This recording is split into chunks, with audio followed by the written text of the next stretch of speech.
it was never really about film. Yeah. It was just about like storytelling. My offering as a filmmaker, as I said, is not the technical stuff. It's not the cameras. It's my view of the world. Yeah. It's the storytelling, the view of the world. And my view of the world is sometimes interrupted because I have to do all this other stuff. Yeah. So if I can get AI to do that stuff, that I can focus on this stuff, then I use it for that. You can go for like 3-4 months without any income. Don't do it. Where's the camera? Don't do it unless you understand that like struggle, failure, and pain is a prerequisite. Yeah. Don't do it if you want to be famous. Don't do it if you want glory. Yeah. Don't do it. Don't be a filmmaker if you want to be rich and famous. Don't do it if you want attention. Yeah. Don't do it if you like nice things. I like nice things. And sometimes I've been able to make films that have afforded me nice things. Yeah. If that's your primary focus, Yeah. don't do it. Welcome back to Mzansi Unicorns. My name is Teddy Kuzwaya, and I'm once again your host today. And we are joined by none other than Lebogang Rasethaba, my very first celebrity guest. Wow. Yeah. We might need to re-look into your definition of celebrity there. But good to be here. A celebrity is 11,000 followers on Instagram. No, surely not. Surely not. No, I checked the other day. No, but I'm saying my idea of celebrity is like maybe according to like the traditional Greek definition during the kind of empire when the most famous people were put on coins. That was the mark of a true celebrity. The gladiators and the most famous people in society were put on coins. So until I'm on a coin, I'm just a guy who's happy to be here. Okay, well, it's great to have you here. But I mean, I look forward to this conversation. And as I've said, you're not only a celebrity, but you're also one hell of an artist and a creative that, I mean, we can get into details just now. But you've seriously shot the lights out. And we'd love to hear about your story. I'm assuming when you say I've shot the lights out, we are speaking about, what are we talking about? Everything. Home. Yeah. But we don't have to touch on home now. I think we can. It'll be great to just go to the beginning. You know, like what's been your journey like? What's been your experience? My journey is very unique. In that, like, maybe at the time at which I started doing what I'm known for, there wasn't a lot of people that were as like active in the way that I was, and it was really just the time at which you had a captive audience on YouTube. Every time I uploaded a video, I'd literally go out, shoot something, edit it, and then upload it, and then people would watch it. And I wasn't even really like conscious of what I was doing, other than when I reflect on it now, it was like this amazing sort of like a document of history, kind of burgeoning subcultures. And not to say that I was the first to do it, but there'd been people that had been doing it. But I feel like there was just this like moment at which like there was this like spotlight on, and I just moved from Beijing. So I studied in Beijing. Okay. I lived there for like 5 years doing my master's in film. And I was there documenting the burgeoning scene there. There was like, I was shooting music videos for rappers, I was shooting skateboard videos, snowboarding videos. At the point, so I moved to Beijing in 2007. So yeah, before the 2008 Olympics. Up until that point, Beijing hadn't really been like interested in an external view of itself. It was quite closed off. Then the first time, maybe since Deng Xiaoping's open up reform after the Cultural Revolution, there was this like foreign gaze on Beijing, and foreign gaze through the kind of like prism of the Olympics, which was like a spectacle. And I mean, they got like, it was such a big, I remember like I got there in 2007. It just was like, it was very Beijing as a character in of itself, they weren't interested in external perspectives of themselves. They were just so happy to be China and do things their own particular way. This is what the Beijing arrive in. 2008 Beijing all of a sudden becomes a self-aware, self-conscious Beijing, and which is completely like dealing with the foreign gaze in a way in which it's just like, I mean, there was like, and the change was so tangible. I arrived in 2007, not a single person spoke English. I was lost in the airport for 3 hours on my first day arriving in Beijing because I didn't know where to go. Everything in Chinese. Everything in Chinese. Yeah, I was on my flight to Beijing. I was reading. I was practicing how to say I'm going to this university. For like the whole flight there, just practicing, looking for the signs, and I arrived there. There's lots of people. Was it Google Translate back then? That was before I Google don't even Translate. know if I had. I mean, it was before a lot of things. I don't even know if I iPhone? had. I might have had an iPhone, but I mean, iPhone. Okay, was so like, you were that guy that was the first to get an iPhone. It was like iMessage was like, I think message was still green maybe. It was before like blue, you know what I mean? It was like very early days, and like the functionality wasn't something that you could use to navigate it. Society as complete as Beijing. 2008, all of a sudden I get back to the same airport that I was a year earlier. Everyone speaks English. There's clear blue skies. I'd never seen clear blue skies in a year. A year later, clear blue skies. Everyone speaks English.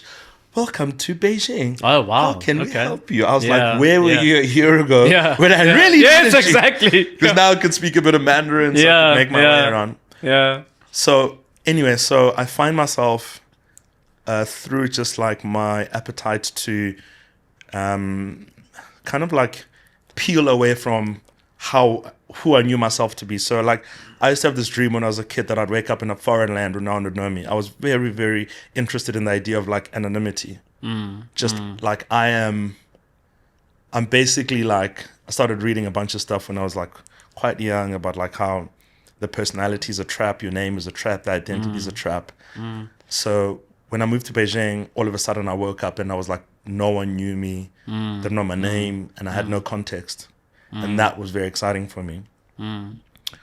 So I find my way in this like really like burgeoning creative class made up of rappers, skateboarders, graffiti artists, and I kind of like insinuate myself into that matrix. And then I start just shooting stuff. And there was very little documentation of that scene at that time. And then they also kind of like appreciate this like foreign, this like black guy from South Africa who's just hanging around all these rappers, shooting them. They're just like, what is going on here? Me and this friend of mine from DC, Jamal, who had kind of linked up.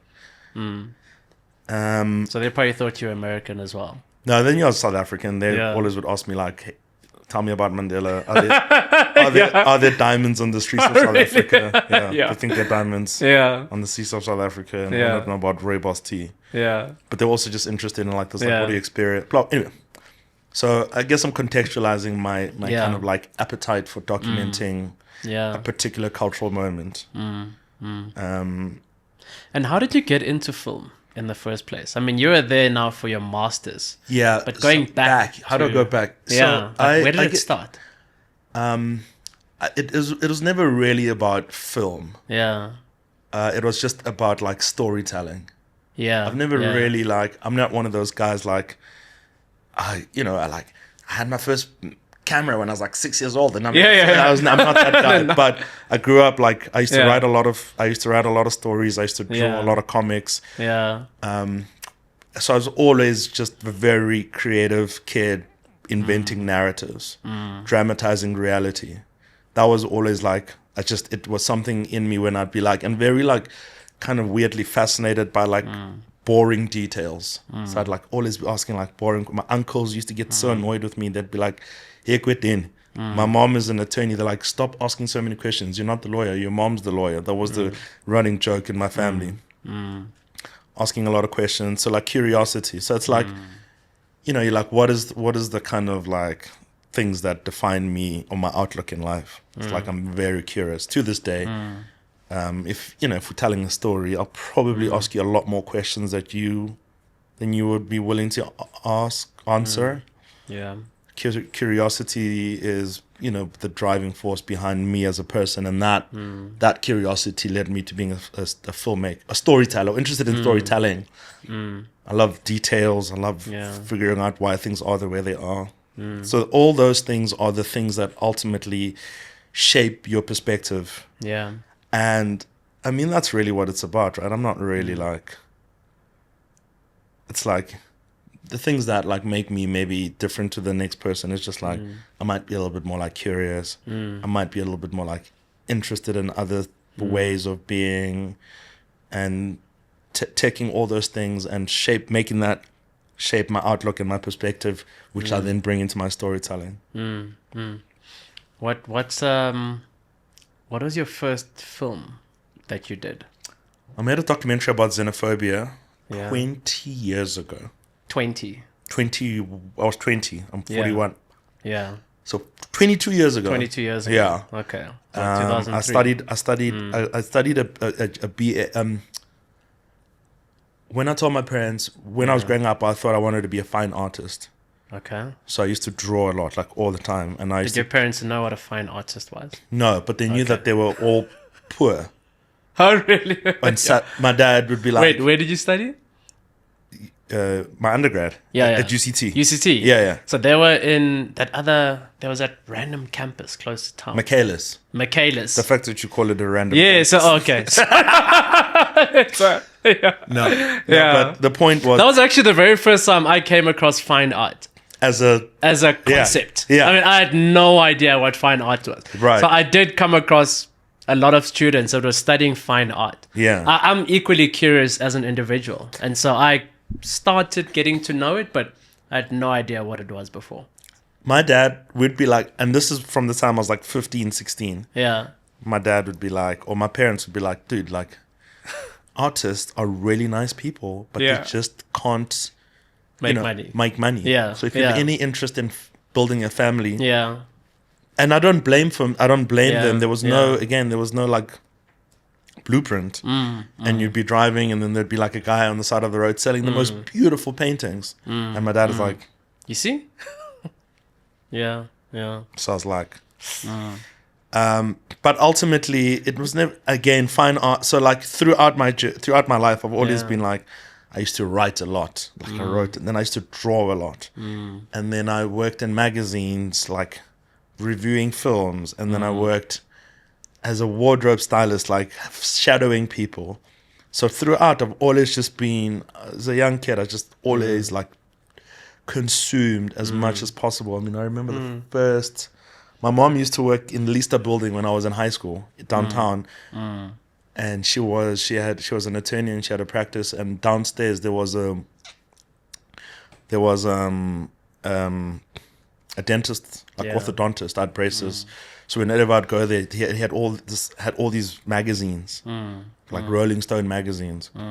I started reading these magazines about all these people, and I'd be like, oh my God, there's a whole world out there of people that are just creating stuff. Yeah. You know what I mean? So you have like lots of these like isolated moments throughout your life. It's not like a big aha moment. But it's a continuation of like experiences and moments that like start making you look in other ways of like being. You're like, huh. Then I started reading the contributor section. I was like, who are all these people that are writing all these articles? Yeah. Then you start going down those rabbit holes. So that's just the way in which like just that like curiosity just led me to just random discoveries that ultimately become now, you know, what people call a career. But I can't. It's very difficult to pin it down. It's just like all these random encounters with people, conversations, articles, movies that feed into your like view of the world and conversations and people you meet. You know what I mean? Yeah, exactly. I mean, what do you think some of the things we can do better, even as a society, especially as say parents that actually don't understand typically industries of this nature? You know, a lot of certainly parents around our generation. Yeah. I was told, you're good at maths, you're going to go study accounting. And I went to go study accounting. What would you have studied? What would you have done differently? I had no idea. Seriously, I had no idea. I didn't even know what courses I was doing when I first started. Where? At university? At UCT. What do you mean? What was your degree? Business science.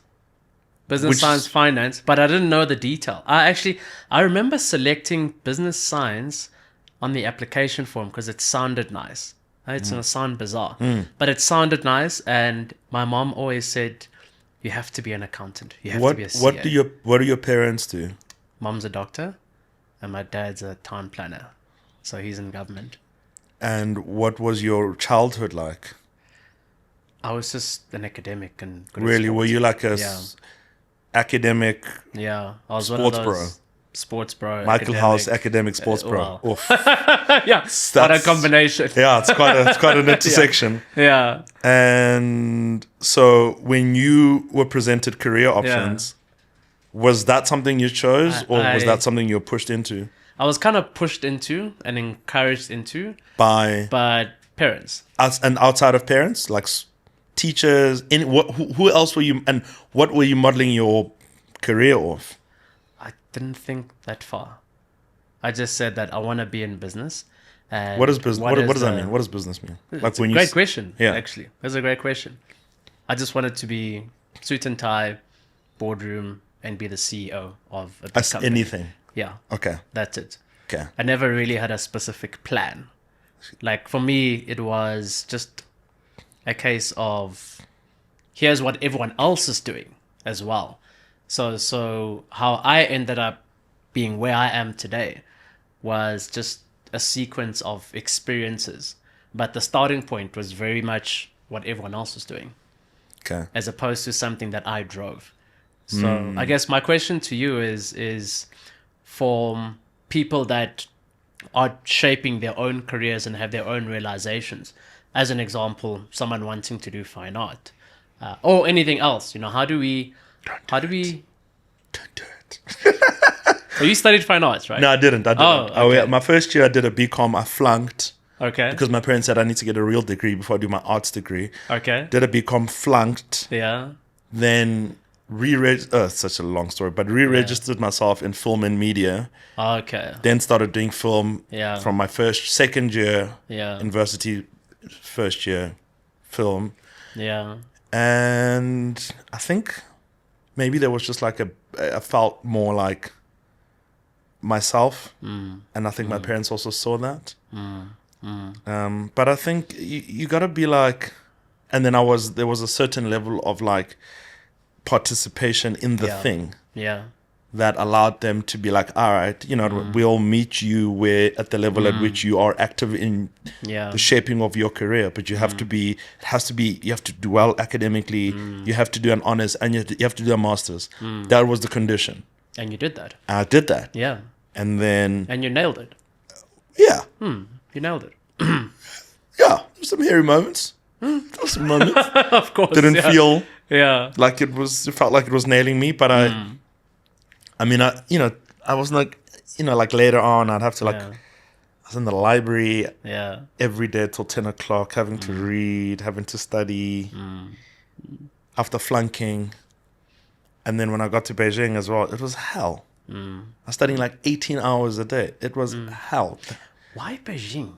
Out of interest. It was different. Yeah. I wanted to like experience film in a different kind of way. I didn't want to go to America. I was just like, ugh. Yeah. Everything that's wrong with the world is because of what's happening in American movies and American society. Yes, yeah.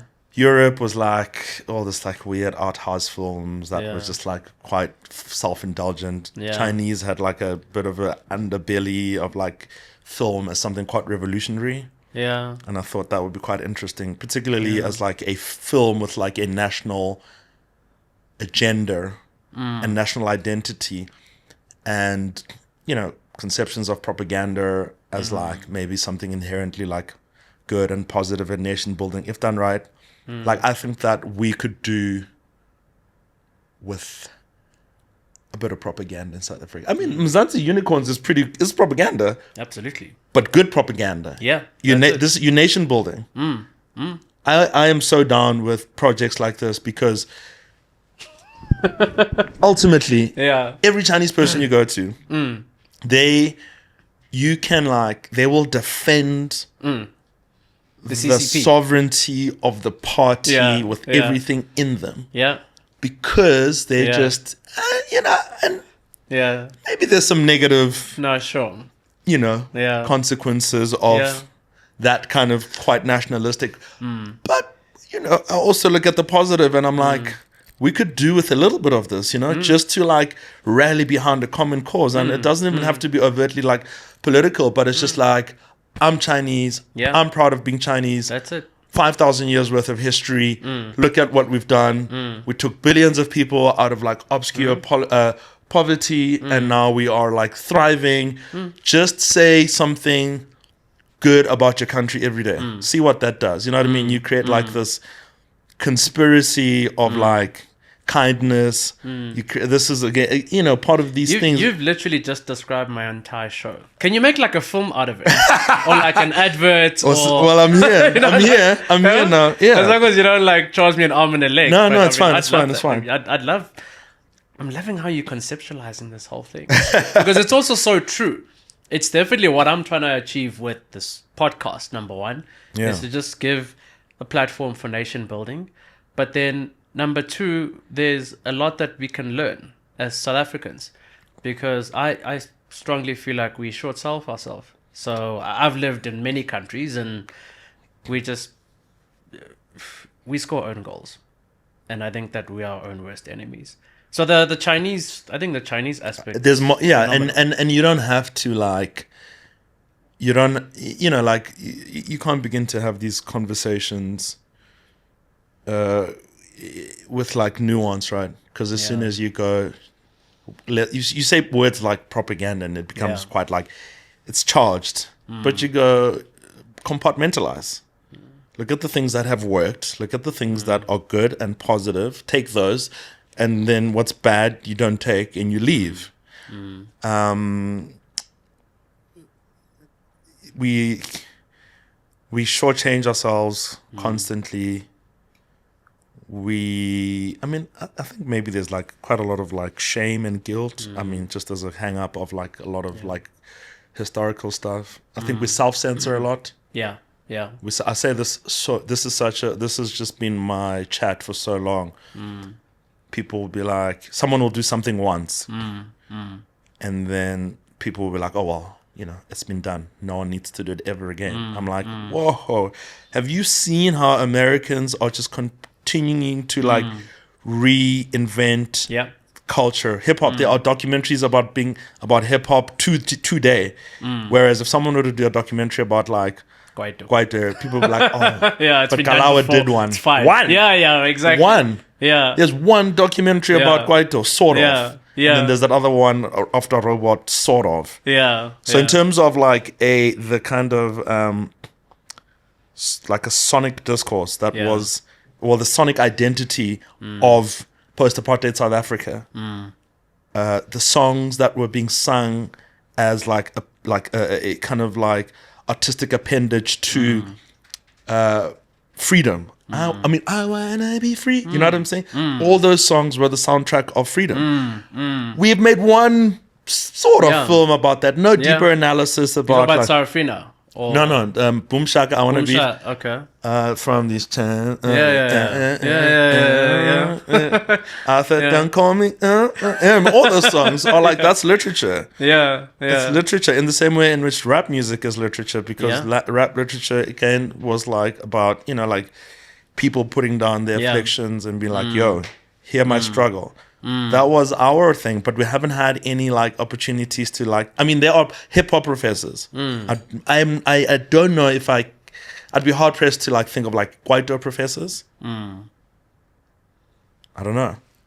You know what I mean? So also this thing just to like self-censor is like quite a unique thing. Like how do you like encourage, I guess maybe like in the pursuit of dignity, self-pride is quite a big ask. Most of us are still just searching for like humanity and dignity. That's still the chat. Like you still have people that are living without dignity and humanity. You go to like parts of this country where people are struggling just to like, with a sense of like, dignity.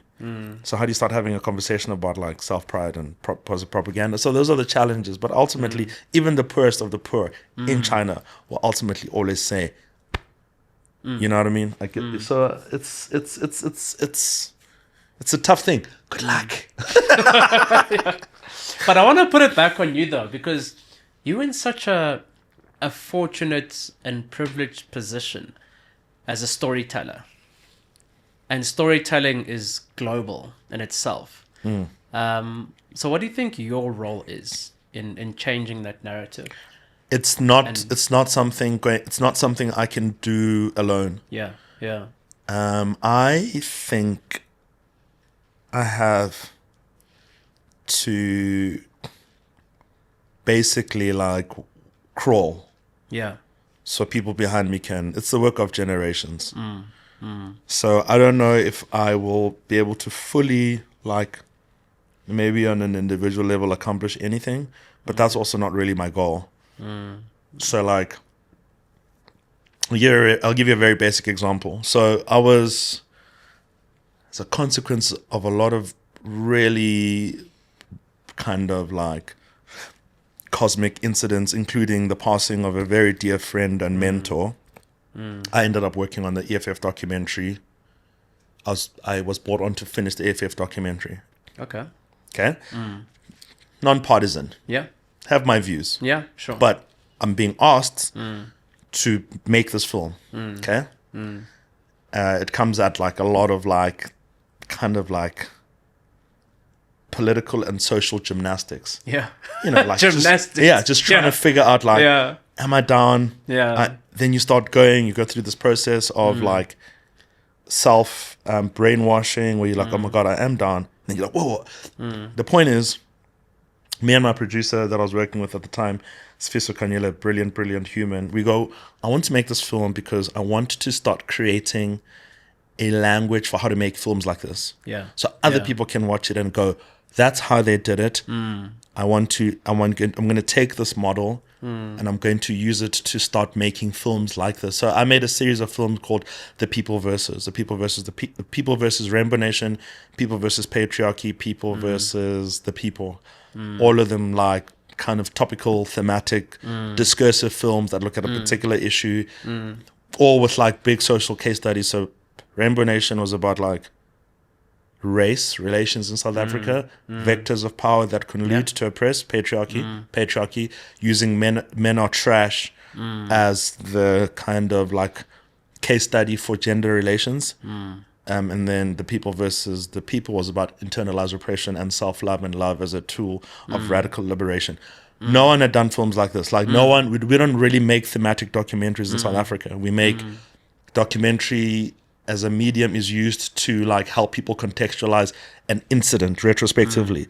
So the censor matter will happen. Then the documentary will come out and people will go, oh, that's what happened. Or whenever any big incident happens, in the comment section, people are like, we need the documentary. Netflix, make this documentary. VBS, make this documentary. So that's the function of documentary in South Africa. Yeah, Marcus, your style. Anything. Think about a big thing, make a documentary, right? Because that's what we use, that's what we think documentary is about. But ultimately, my provocation as a filmmaker, as an individual, is to be like, I'm going to make different kinds of films that open up the aperture of the potential of storytelling. So it's not limited to just retrospective accounts of a thing to help it like contextualize, blah, blah, blah. So I'm making all these films. So people, I mean, now, fortunately, some of my films have been in schools. They become people study them in schools, they watch them in schools, they become curriculum. I made a film called Future Sign of Mzansi like over 10 years ago, which is about the electronic music landscape with a good friend of mine, Spook Matambo, which was then referenced in a dissertation in UCT. So it's like what I want to do is make films that no one else is making. So I'm not going to make a film about like an event, right? I could make a documentary just about all the docies I've said no to. Just purely being like, no. Someone will make that film. Yeah. Showmax will make that film, and that's great. Yeah. But we need to show the next generation of storytellers there's other ways, other kinds of films need to be made. Let's make thematic films. Like you say, like let's make a film about like hope. Yeah. What does hope look like? Hope is our biggest cultural export in South Africa. I was at a dinner recently and we're busy talking about cultural exports. Yeah. And you think about like societies that like have cultural exports, homogenous cultures, what do they stand behind, heteronormativity, like nationalism. Yeah. Our biggest cultural export is hope. And you can see it. It's something that is a consequence of like Rainbow Nation, Mandela, Siya Kolisi, Springboks, freedom. It's all hope. It's all hope. Yeah. At the core of those things, the animating force of all those narratives is hope. Yeah. That's our cultural export. Yeah. Don't fight it. Yeah. Just lean in. Embrace it. Lean in. Yeah. I was against it. Yeah. Then I went to the rugby and I was at, and I saw and I sang We're the national. stronger together. I was like, hashtag. I was like, oh my god, this is Yeah. it. I was like, I didn't realize that this was gonna be. I fought it for so long. I Yeah. was like, surely we've got more to offer as a nation. Yeah. I was like, this is it. So, and we still haven't been able to like create a kind of creative in any form of storytelling. And Mzansi Unicorns kind of falls into that, which is great, right? It's like I look forward to my documentary. Or my docuseries. This is your next this theme. is my next theme. Please, this is your Mzansi next Unicorns, theme. but at its core, what you're talking about on this podcast, you're not talking about like individuals. No. You're talking about like what these people represent and what did they and what you're hoping people watching this episode will get out of it. And they'll feel that bigger than art. They can. It's bigger than art. Bigger than art. It's propagating a theme for our country, and you can't. Unity is the outcome. It's not the thing. Unity is what we're working towards. But what you need is to be able to even start having conversations about unity. You need to something needs to like kind of like the spark of it, and that's hope, right? So how do we start creating like conversations in every format that speak to this idea of like hope? So my really, really, really roundabout answer is I want to make films that break the mold of what documentary telling is so that people can start looking at documentary making in a different way, where you can start thinking about like thematic films so that we don't have to think about documentary making as a report of an incident, but rather as like how we can rally behind really it. An afterthought. Yeah, Right now. It's an afterthought. Yeah. Something happens and we want an explanation. Yeah. Documentaries don't have to be an explanation. I'm working on a really exciting documentary with my boys from Thesis. Okay. Thesis? Thesis, the clothing brand. Oh, the clothing brand. Yeah. Okay. And they were like, it's 22 years of Thesis. What can let's make a film. And I'm like, there was a film that we could have made where we were going to tell 22 years of Thesis, and you have all these people that I start talking about, then this happened, then that happened, then that happened, then that happened, then that happened. And I was like, no, I'm not making that film. Yeah. But what is the essence of Thesis? Thesis is a brand from the hood. It's about self-definition. I said, let's make a film about self-definition. Yeah. Let's go around to all the different townships and ask people what self-definition means. Yes, yeah. That's a film I want to Yeah. make. I didn't even have to make it. Yeah. I would watch that film. Yes, yeah. My lecturer in Beijing, Yeah. as part of this fellowship, he made me watch a film. It's like 2 hours long. It's just a guy walking around, people going, is it windy today? Okay. That's interesting. And people initially thought it was a film about the weather. But it was actually a film about like how people felt about like the political kind of climate. So when people start answering, you start being like, oh, that person is talking about the wind. No, they're not. You know what I mean? All of a sudden, how do you use something as like obscure as the weather to talk about something even deeper? Those are the kind of films that I'd want to inspire people to make, not to take away from the film that needs to be made about Thabo Bester and whatever other political or social scandal. Make those, but that's not the complete like offering of this medium that I'm kind of championing. So tell me about Home and that film. That's another Or film. that's what docuseries? Yeah, so that's another film, another series that is Yeah. like thematic. And Yeah. so the episode I made in South Africa was about like how to use our relationship with nature as a tool or as a theory on how to exist in society.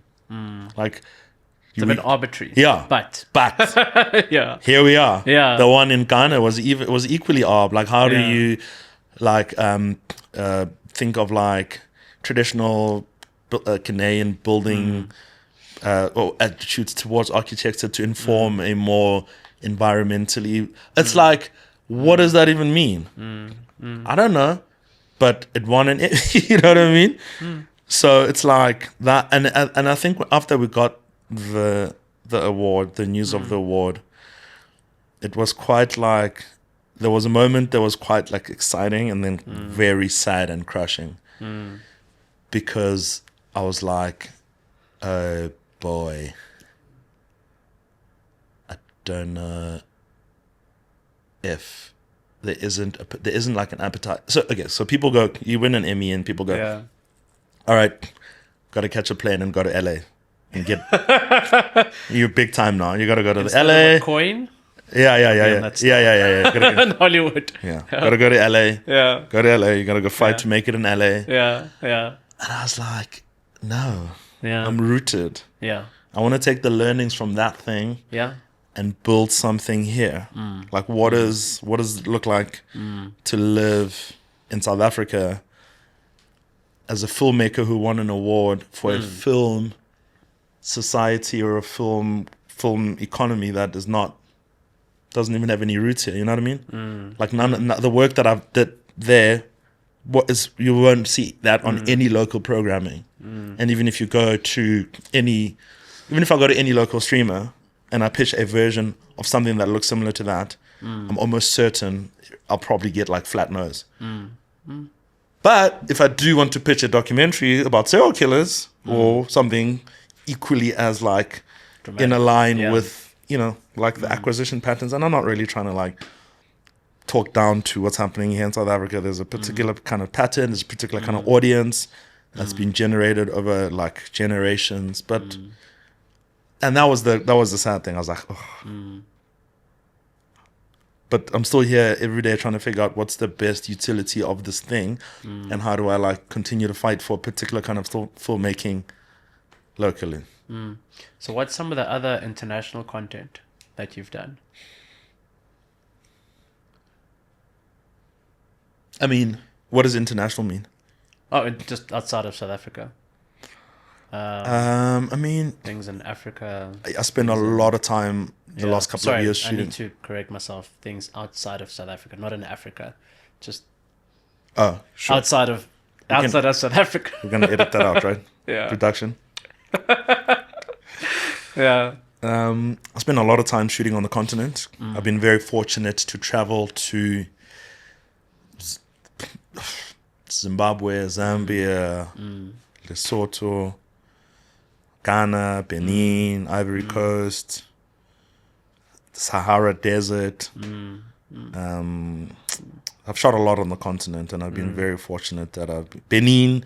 I shot some stuff for like some like foreign foundations. That I was doing like some stuff on the continent, goalkeepers, Bill Gates Foundation. So I've been fortunate enough that there's a sort of like an appetite for, like local content from overseas from overseas companies, and it's also coinciding with them also kind of wanting to prioritize African perspectives. So what they would do previously is that there would be a story locally, then they would get like an overseas it would be an overseas production company with an overseas perspective. Yeah. Then they would come here, shoot it, and bounce. But then with home, so season 1 they did that. Season 2 they wanted to start partnering up with local voices, local perspectives, and then they kind of found me. And then that was that partnership, and a lot of the stuff that I'd been shooting kind of How did they find you? the almighty internet. Internet. The almighty internet. Yeah. So it goes back to you loading all that stuff I just from have 10, 11 years ago. Yeah, Right. I've just been I've just been fortunate that like I've had I've been able to generate work consistently ever since I started participating in the local industry that has managed to exist. It's in quite a unique space that is findable. But that's because of what I was doing before. And like all you are as a filmmaker, I mean, technically, I mean, we're sitting in a room full of really, world-class cameras, beautiful lights. So at a technical level, as a director and as a storyteller, the playing fields have democratized because of the accessibility of these small cameras that can make big things. So if you're a filmmaker, it's not about it's not about the hardware. Yeah. It's about the intangibles. It's about how you view the world, the soft power. And that's really like your perspective. And that is something that has been generated over lots and lots of years based on like lots and lots of experiences with lots and lots of people that have just been fortunate enough to answer my silly questions. Yeah. And what's the South African film industry like, just from a market size perspective? Is it something that's growing? Where is it right now? What's the current environment around it? It's I don't know, huh? It's not a tough one. It's just that's another podcast on its own. Yeah. Because there's like commercials. I work a lot in commercials. So I make a lot of TV adverts. Yeah. To pay the bills. Yeah. Then there's TV. Like telenovelas. Then there's like film. And then local film and overseas productions that are being shot here. And those 5 offerings, and that's a very like broad top line kind of like read, are just doing different things. And maybe not always like in communication with each other. So like commercials is like doing its own thing, and then movies are just doing their own thing, and trying to cross-pollinate can be quite complicated at times as well. So it's a very funny industry. I don't know what the other industries are like, but I don't know if like what's happening in the medical care industry where you've got like just these silos of people just doing stuff. I don't know if like GPs are talking to gynaes or talking to, you know what I mean? I don't know. Yeah. I don't know. What's happening in the business world? Are you guys like talking across sectors? Do mining oaks talk to banking oaks to tech oaks to tech fin oaks? How does it work in your guys? I talk to everyone. I'm a banker. Everyone needs money from me. So yeah, I'm still trying to figure out how to get money from you. But I know now. Yeah. I'm like, Teddy, yeah. I have a great idea for a film for you. Mzansi unicorns. Wow. Yeah. So no. The interesting thing, I gave a talk once at was an MBA tour in Munich, and I came up with this concept of the flattening of industries, because industries is really it was a concept of uniformity, of producing one thing, but nowadays everything is a mishmash. So in my world, in banking, you have other industries that want to be in banking, telcos, retail. Banking wants to also be in touch with technology. Technology wants to be a platform for banking and for retail so industries are really collapsing, and they're being redefined by what the customer wants, and not necessarily what the producer wants to make, but what the customer wants to consume. So industries are constantly changing and being redefined, and they're being challenged, and they're being disrupted. So the rise of AI is disrupting industries. Really? Absolutely. Are you guys freaked out by AI? I think everyone is. I'm not. Why? I don't know. You don't think you'll be replaced by AI? Me? Yeah. Bruh. I'm awesome. How's AI going to replace me? I'm kidding. No. Is there AI in film? Oh, so much. So much. Yeah. So much. But I might be like an AI vegan. Okay, what does that mean? I'm just not like I have a relationship with it. I understand its utility for me, but it doesn't freak me From a out. distance. Okay. It doesn't. No. Yeah. Close and far, Yeah. but it doesn't freak me out. So, are you using any form of AI yourself in? Yeah, but just to do like the simple, the menial tasks, so that I can save my brain for work of value, which is thinking work. Yeah. So AI takes care of all the stuff that allows me time to think, which is what I offer. I offer my perspective, but sometimes I can't get enough time to generate a particular nuanced perspective because I'm too busy like worrying about like how a building looks, and I can just be like, hey, give me a building that looks like this. Then I send it to the people. I'm like, go find this building for me. They find that building for me. The AI has helped me short something that would have taken 40 minutes now takes 5 minutes, which means I've got 35 extra minutes to go deep with someone on a particular conversation that allows us to get to the nuanced perspective that I offer. You know what I mean? Like my offering as a filmmaker, as I said, is not the technical stuff. It's not the cameras. It's my view of the world. Yeah. It's the storytelling, the view of the world. And my view of the world is sometimes interrupted because I have to do all this other stuff. Yeah. Yeah. So if I can get AI to do that stuff, that I can focus on this stuff, then I use it for that. Sometimes also use it to help me decipher complicated texts. Well, this was AI. What was AI? The whole brand, the logo. Mzansi unicorns. 2 seconds. What did you say? What is your Ask prompt? the right question. What is your prompt? Is unicorns in South Africa. It said Mzansi unicorns. No, not Mzansi unicorn. This logo. Oh. Yeah. South African unicorns. South African businesses and unicorns. Unicorns in South Africa. Eventually, it just came up with this, and I said, boom. This is the one. This is the one. Yeah. Okay. But tell me, what's the next big project? What's the next big story? Or what's your next story? What's your next? Okay, no, that sounds like a... What's my next? Bank. Sounds like a bank ad. Yeah. It doesn't sound like an ad you'd make. I could make it. I mean, look, I work for money, so pay me enough, I'll do whatever. Yeah, I'll do whatever you want me to do. Yeah, yeah. I think it's just to build on the last 20 years of filmmaking and continue because, you know, like, I am where I am today because of just like a persistence. Sometimes at times when it didn't make sense to keep going, and just to basically be like, yo, sometimes it's not going to be good. Sometimes it's going to be tough. Sometimes it's not going to be sexy. Success is also not very sexy. Success is like, and people only want to look at the sexy side of success, and they look at you from a distance, and they like want to package you as like this successful filmmaker, but it's tough going, and a lot of people that will want to aspire to have what I have, I'm like, yo, we have the same struggles, fam. Yeah. Whatever you worry about, I worry about.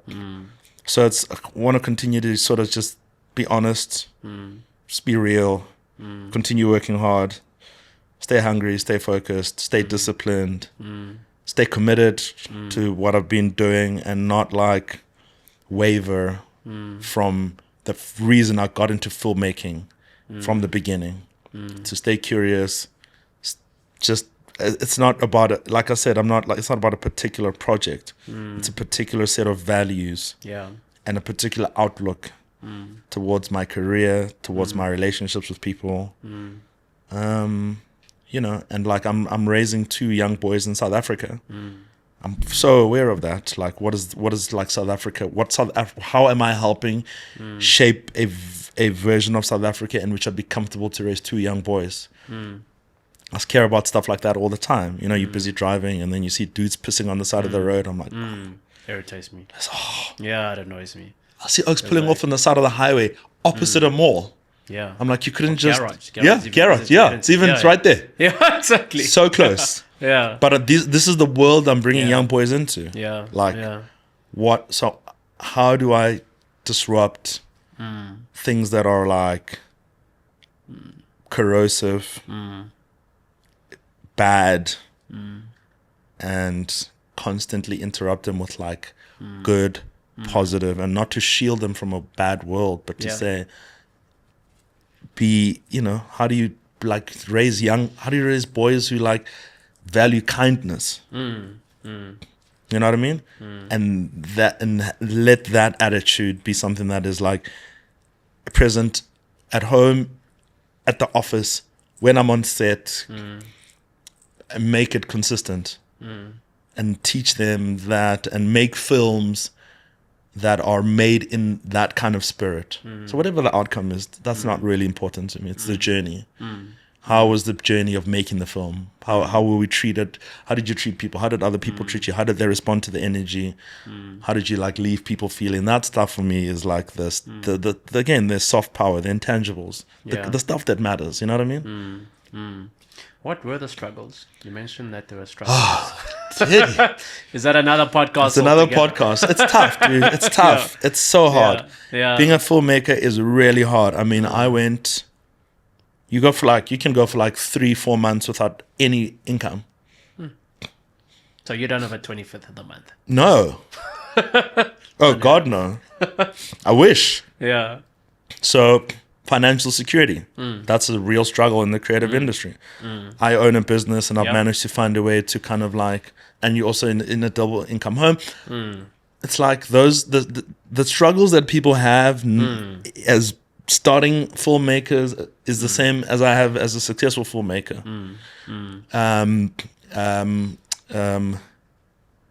Anticlimactic projects. You go into the projects with the most creative ambition and the project flops. And it is just a catastrophic failure. And you have to live with the fact that you made a bunch of people promises that you couldn't deliver on. That's real. And your funders, your executive producers, everybody, just being disappointing, letting people down who have believed in you. It's the same struggles. It's like questioning yourself. Can I do this? Am I good enough? Will this sustain? Am I getting irrelevant? Will I one day be forgotten? You know what I mean? Like life stuff where you're going, oh boy. But what's kept you going? I mean, I think it's because I've been doing it for so long. Yeah. And because, when you have the wind against your back your whole life, you know when it's on your face. So... Is it windy? Right now. I mean, I don't know. Right now I'm playing a lot of paddle and... Okay. So there's sunshine. And spending time at the country club and taking my kids out for lunch on a Wednesday. So things are good now. Yeah. But they haven't always been this good. And I just appreciate the small moments of joy and those keep me going. Because I'm like, I've had such a great month at home with my kids and just... But I know I'm going to have like 3-4 months of absolute chaos. And pretty much towards the end of the year, it's just going to be unmitigated chaos because so much work is coming in. So through those moments, you remember the moments where you were like, it was worth it. Yeah. You made someone else. You had a positive encounter with someone on set. You're able to like inspire one person, touch one life. And you like, someone comes and thanks you for a great day. A client comes and thanks you for a great shoot. So you get positive feedback on a campaign you worked on. You're like, okay, I'm doing something worthy that's touching people. That's, giving other people motivation to keep going. Where you're like, I need to keep going for. As I said, it's the work of generations. I'm not doing this for myself. I'm doing this so other young filmmakers can look at me and go, all right, let's go. Because when I started making films, there were no Lebo Rasethebas.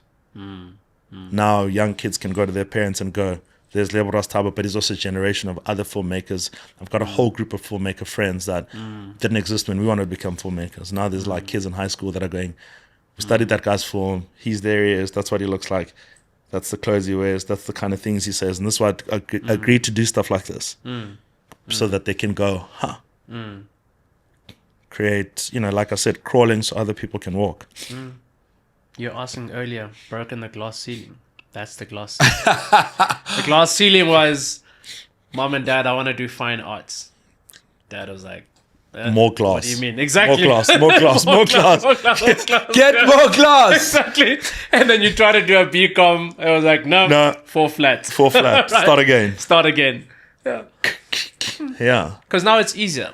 What you've done is you've made it easier for generations to follow.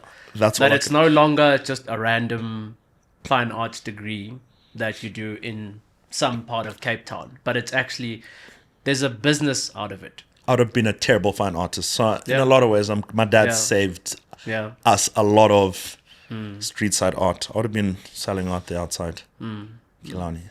So I'm grateful to my dad for shutting that dream. But I think what gives people comfort is that it's more than the art, but you can make it sustainable. There is a business behind It's it. hard. There's method in the madness, but there is a so business difficult. element to it. It's so difficult. Yeah. Don't do it. Don't do it. Where's the camera?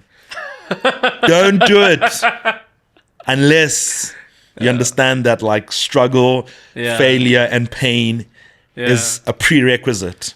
Yeah. Don't do it if you want to be famous. Don't do it if you want glory.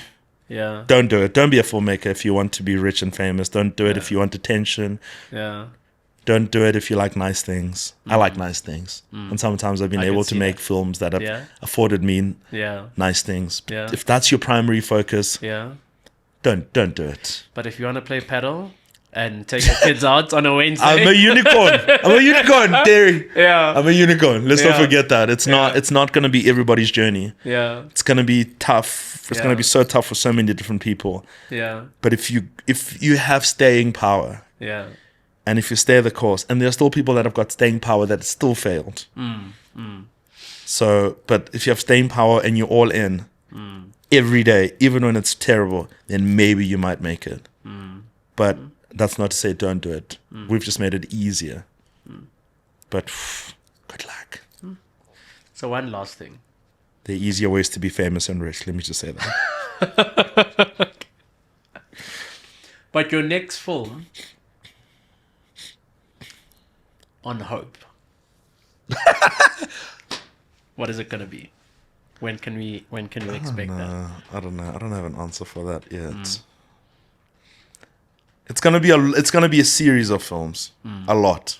It's gonna be my life's work. It's not gonna be one film. It's gonna be a lot of films. Some that are gonna be really good. Some that are gonna be really bad. Particularly because again, I'm walking a path with no footprints. So again, I'm going to continue to go out there and fail and make mistakes and be a screw up so other people don't have to be. Well, one last thing is that please can you make a film about me Yes. and about Mzansi unicorns, not me. You know, I'm just a catalyst like you. I'm a catalyst that's here to set the example Fine. of nation building, but in the true sense for me, I want to make more of these people. To make sure that It would be great. You know what? Here's my provocation to you as a closing thought. Yeah. It would be great if like success was the rule, not the exception. That's it. So maybe Yeah. it's not about like it's about like saying it's not about Mzansi. So unicorn is like a once off rare thing. Yes. Yeah. But maybe we need to make Mzansi like ponies or something. Mzansi Or like horses. What's just spread. So there's a lot of them. There's a lot. There's so there's a lot of them. lots of Lebo Rasethebas, Yeah. there's lots of Teddies, there's lots Yeah. of Velis. Yeah. There's lots of, and you make success. Yeah. You make failure. A success. No, you make failure Yeah. the exception, and you make Yes. success the rule. That's it. So we So don't. everyone has to be a success. Everyone's a unicorn. Then Yeah. now we're all just horses Yeah. with horns. Yeah. Yeah. That's interesting. That sounds like an advert. So after a few more episodes, I'm gonna reintroduce this show as horses with No. The Yeah. ambition. No. Yeah. Real words. The ambition is that tell the story of people that are perceived to be unicorns that are broken Yeah. class to inspire more people, follow their dreams, follow their path, and make winning pervasive, ubiquitous, outcome for all South Africans. And that's the bigger picture. Is everyone? I can is get a behind unicorn. that. I can get behind that. Everyone is a unicorn. There's no exceptions. A unicorn is a must. The unicorn is. Let's all built be in unicorns. you, Let's all be actually. unicorns. Everyone is a unicorn. Everyone's a unicorn. Yeah. Dollar billionaire or not. Lebo, it's been a pleasure. Thank you for having me. Thank you so much. And I will make sure to take you up on it. So, guys, in a couple of episodes' time, I'm going to reintroduce this show. It's going to have a I'm going to watch, bro. Pardon? I'm going to watch. Yeah, I'll be watching your own work about Mzansi Unicorns 2.0. Fine. Reloaded. Horses with horns. Thanks for having me, man. It's been good here. No, thank you very much. All the best in your career. Thank you. And keep dreaming. Keep flying the flag high for South Africa out there. I wish you do win another Emmy on our behalf. As easy or as hard as it may be. But keep going. Keep playing paddle. Keep breakfast on Wednesdays with your kids. And really, really grateful for you being part of this episode. Really grateful. Thank you for watching today's episode of Mzansi Unicorns. This episode was sponsored by Medstone Boutique Advisory, an advisory firm operating in South Africa and abroad. If you enjoyed this channel and if you enjoyed this episode, don't forget to like and subscribe at Mzansi Unicorns. Please make an effort to comment and comment again. Let's grow the community. Let's grow the channel. See you next time. Chap chap.